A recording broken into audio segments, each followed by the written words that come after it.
ان کے اختلافات کی, ان کے توڑ پھوڑ کی, ان کے دھڑے بندیوں کی.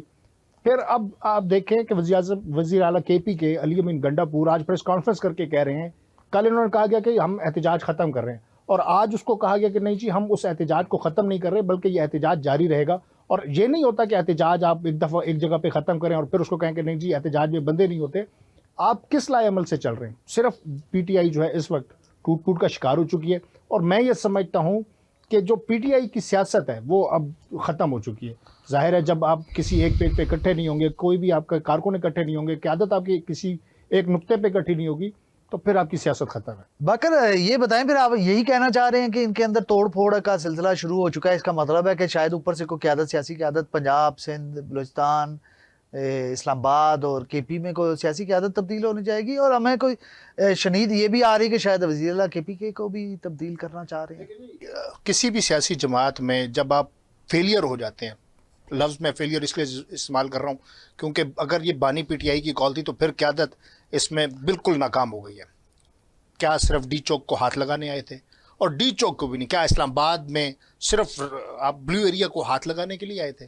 تو میں اس وجہ سے لفظ فیلئر استعمال کر رہا ہوں. جب کسی بھی سیاسی پارٹی میں اگر آپ فیلئر ہو جاتے ہیں تو پھر اکاڑ پچاڑ جو ہے وہ سیاسی پارٹی کا بنیادی حق ہے کہ وہ کسی بھی لمحے کسی بھی قیادت کو, کسی بھی آپ کہہ سکتے ہیں کارکن کو نیچے سے اوپر لا سکتی ہے, اوپر سے نیچے لا سکتی ہے. اور جہاں تک بات ہے تبدیلیوں کی, تو پاکستان تحریک انصاف کا شروع سے نعرہ ہے کہ بدلیں گے نظام کو اور حق دیں گے عوام کو اس طرح. لیکن جو کل کا واقعہ ہم نے دیکھا ہے, کوشش تو کی انہوں نے کہ نظام بدلیں, لیکن وہ نظام بدلنے سے پہلے انہوں نے اپنے آپ کو بدلتا ہوا دیکھا, اور اپنی سابقہ روایات جو ہیں ان کو برقرار رکھتے ہوئے ایک دفعہ پھر روپوشی اختیار کی. ہم نے یہ دیکھا کہ جب عوام ان کو لے کر جانا چاہ رہی تھی ڈی چوک پر اور وہ بضد تھے کہ نہیں ہم آگے نہیں جائیں گے, پھر اس کے بعد ان کے مختلف بیانات یہ ثابت کرتے ہیں کہ اب پاکستان تحریک انصاف میں جو ہے آپ کہہ سکتے ہیں کہ اکھاڑ پچاڑ یا ڈیموشنز جسے آپ کہہ سکتے ہیں کہ اب ان کی تنزلی ضروری ہو گئی ہے. کیونکہ عوام جب اپنے لیڈران سے اعتماد کھو بیٹھتی ہے تو پھر اس اعتماد کو, عوام کے اعتماد کو بحال کرنے کے لیے یہ سیاسی پارٹی کے لیے ضروری ہے کہ وہ اپنے ان لیڈروں کو بدلنے کی کوشش کرے یا بدلے.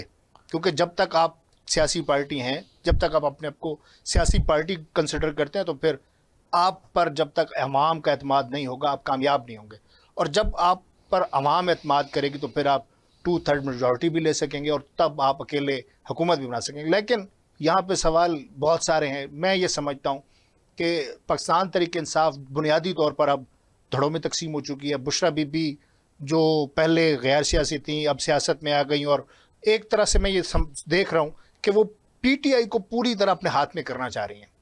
پہلے انہوں نے کہا کہ ہم احتجاج میں نہیں آؤں گی, پھر ان کی جانب سے احتجاج کو لیڈ کیا گیا اور بضد رہیں کہ میں ڈی چوک تک پہنچوں گی. لیکن بھاگے تو کٹھے ہیں گنڈا پور اور بی بی. کیا کہہ رہے ہیں؟ سوری, بھاگے تو کٹھے ہیں. جی بالکل بھاگے اکٹھے ہیں, لیکن آپ یہ دیکھ لیں کہ قیادت ابھی جو بیان سامنے آ رہے ہیں, قیادت کہتی ہے کہ ہم نے ڈی چوک نہیں جانا تھا, بشرا بی بی بضد تھی. تو اس کا مطلب کیا ہے؟ مطلب قیادت نہیں چاہ رہی تھی, اسلام آباد کی قیادت نہیں چاہ رہی تھی. جو کے پی کے سے قافلہ آیا تھا, وزیر اعلیٰ کے پی کے, ان کا بھی بیان سامنے آیا, شوکت یوسف زئی کا بیان سامنے آیا, بیرسٹر صاحب کا بیان سامنے آیا. مطلب یہ اکیلی ایک بشرا بی بی تھی جو انہیں ڈی چوک لے جانے کے لیے بضد تھیں کہ جی. اور بلکہ انہوں نے بیان بھی دیا تھا ایک, شاید آپ کو یاد ہو, جس میں انہوں نے کہا تھا کہ اگر اکیلی خاتون ہوئی تو میں تب بھی ڈٹی رہوں گی. اور پھر جس ٹائم آپریشن شروع کیا گیا اس ٹائم ہم نے یہ دیکھا کہ سب سے پہلے بھاگنے والوں میں, کیونکہ کہا گیا تھا کہ اگر کسی نے ہمارا ساتھ چھوڑ کے جانا تو چلا جائے, لائٹیں بند کی گئیں, کنٹینرز کی لائٹس بند کی گئیں, اور جب لائٹ آن ہوئی تو منظر بالکل بدل چکا تھا. قیادت بھاگ چکی تھی, بشرا بی جا چکی تھیں, وزیر اعلیٰ کے پی کے جا چکے تھے. تو اب بنیادی طور پر جو پاکستان تحریک انصاف ہے وہ یہ واضح ہے کہ اب پاکستان تحریک انصاف جو ہے وہ اپنا وجود ختم کرتی جا رہی ہے, کیونکہ ان کے جو فیصلے ہیں, ان کی قیادت کے جو فیصلے ہیں, وہ اب عوام ان کو نہیں مانے گی. بالکل باقر اسٹین, آپ کا پوائنٹ آف ویو آ گیا کہ جو پی ٹی آئی ہے وہ تنزلی کا شکار ہے. بطور جماعت وہ جو ہے وہ نیچے کی جانب اس کا گراف جا رہا ہے اور لوگوں کا اعتماد بھی کم ہوتا جا رہا ہے. ہمیں اسٹوڈیو میں جوائن کیا ہمارے پارلیمانی نمائندہ خصوصی ہیں شہزاد مرزا صاحب. ویلکم شہزاد صاحب. جی بہت شکریہ. بڑی اچھی گرپ ہے آپ کی مسلم لیگ نون. ہمیں باقر نے بڑا اچھا بریف کیا جو سیاست ہے اس کی, مسلم لیگ اس کی پاکستان تحریک انصاف کی جو پارلیمانی سیاست ہے اور جو ان کے اندر توڑ پھوڑ کا سلسلہ جاری ہے. آپ ہمیں نون لیگ کے حوالے سے بتائیں کہ بیلاروس کے صدر اب ایک پاکستان کے دورے پہ تھے, اس وقت وہ نجی دورے پر ہیں, تو وہ میاں نواز شریف سے بھی ان کی ذاتی مراسم بھی ہیں, 2015 سے ان کے ذاتی مراسم چلتے آ رہے ہیں. آج وہ مری میں ان کے ساتھ ہیں, ملاقات میں مریم نواز بھی ہیں, اسحاق ڈار بھی ہیں, مریم اورنگزیب بھی ہیں, وزیر اعظم صاحب بھی ہیں. تو کیا لگ رہا ہے آپ کو, ایک تو یہ بتا دیں کہ بیلاروس کے ساتھ ہمارے کیسے جو ہمیں کیا فائدہ حاصل ہوں گے جو ان کے ساتھ ہمارے معاہدے ہونے جا رہے ہیں, اور اس کے علاوہ مریم نواز اگزامپل سیٹ کر رہی ہیں باقی صوبوں کے لیے کہ نہیں؟ جی بالکل. آج بیلاروس کا جو وفد تھا صدر بیلاروس کی سربراہی میں مری میں ملے ہیں میاں محمد نواز شریف سے.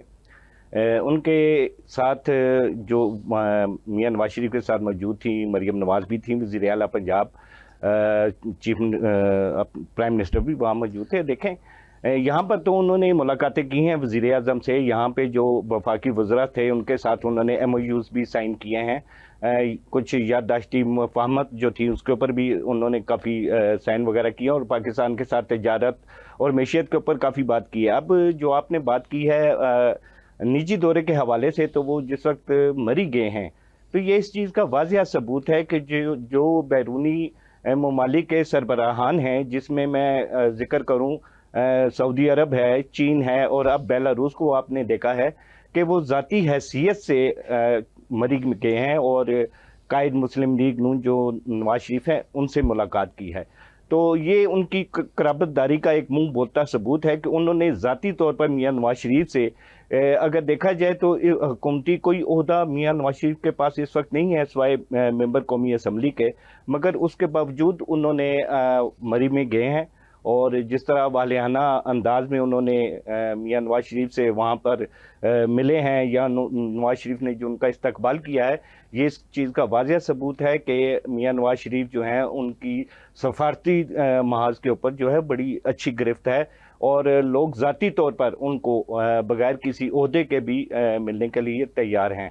اب جہاں تک آپ نے ذکر کیا ہے پنجاب کے حوالے سے, مریم نواز صاحبہ کے حوالے سے, تو یہ کوئی بات ڈھکی چھپی نہیں ہے کہ مریم نواز صاحبہ نے جب سے یہ چیف منسٹر بنی ہے پنجاب کی, اور آپ دیکھیں وہ ایک مثالی جو ہیں وہ, آپ کو کیا لگتا ہے وہ میاں شہباز شریف کو فالو کر رہی ہیں بطور وزیر اعلیٰ پنجاب جب وہ رہے, یا اپنے والد میاں نواز شریف کو فالو کر رہی ہیں جب وہ وزیر اعلیٰ پنجاب رہے, ان کے چیزوں کو لے کے آگے بڑھ رہی ہیں, والد کے یا چچا کی چیزوں کو لے کے؟ جی بالکل, آپ نے یہ بالکل درست کہا. دیکھیں پہلے ان کے والد پرائم منسٹر تھے, اور جو میاں شہباز شریف تھے وہ چیف منسٹر تھے, تو ان کی سیاست سے آنے سے پہلے بھی یہ دونوں عہدے جو تھے پرائم منسٹر کے اور پرائم منسٹر کے ان کے گھر کے ہی تھے.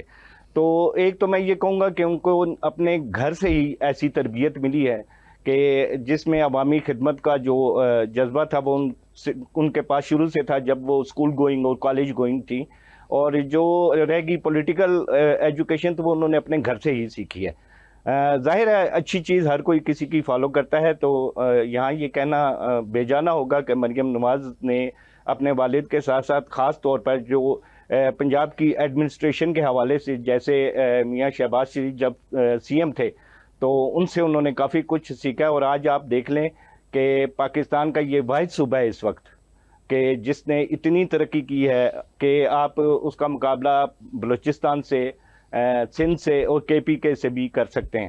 تو اس میں آپ دیکھیں کہ مریم نواز نے بحیثیت چیف منسٹر انہوں نے اپنا گھر سکیم دی ہے, انہوں نے لیپ ٹاپ سکیم دی ہے, انہوں نے کسانوں کے لیے زرعی مراعات دی ہیں, اس طرح اور کئی ایسے جو ان کے پروجیکٹ ہیں جو رہے. بات یہ ہے کہ انہوں نے عوامی خدمت کو جو ہے, میں تو یہ سمجھتا ہوں کہ اس کو پہلی پوزیشن دی ہے, اور سیاست کو بعد میں. ابھی تک آپ دیکھ لیں جتنے بھی وقت گزرا ہے ان کا کوئی بھی آپ اس طرح کا سیاسی عمل نہیں دیکھیں گے سوائے اس کے کہ وہ روزانہ کی بنیاد پر پنجاب کی جتنی بھی ایڈمنسٹریشن ہے, راولپنڈی سے لے کے قصور تک یا شیخوپورہ آگے جتنا بھی یہ پنجاب ہے, جی ٹھیک ہو گیا, انہوں نے بڑی. شہزاد صاحب آپ کا پوائنٹ آف ویو آ گیا. مریم نواز بہت اچھا کام کر رہی ہیں, ایگزامپل سیٹ کر رہی ہیں دیگر صوبوں کے وزیر اعلیٰ کے لیے. دیکھیں آپ اختلاف ضرور کریں, سیاست ہی اختلاف کا نام ہے. آپ تنقید ضرور کریں, تنقید برائے تعمیر کریں. تنقید برائے تعمیر جو ہے اس سے نہ صرف ہمارا ملک آگے بڑھے گا بلکہ معاشرہ بھی اس سے سیکھے گا اور آگے بڑھے گا, اور جو دیگر دنیا ہے اس میں ہمارا امیج ایک سافٹ امیج جائے گا. لیکن جب آپ تنقید کے لیے تشدد کا رستہ اختیار کریں گے تو ریاست اگر ماں کا حیثیت رکھتی ہے تو پھر وہ والد کی طرح سختی کرنا بھی جانتی ہے. تو بہتر یہ ہے کہ آپ سیاست کریں لیکن تشدد والی سیاست نہ کریں. اپنے ہوسٹ راجہ کاشف کو اجازت دیجیے, ملیں گے آپ سے اگلے نیکسٹ ایپیسوڈ میں اختلاف کی. اللہ حافظ.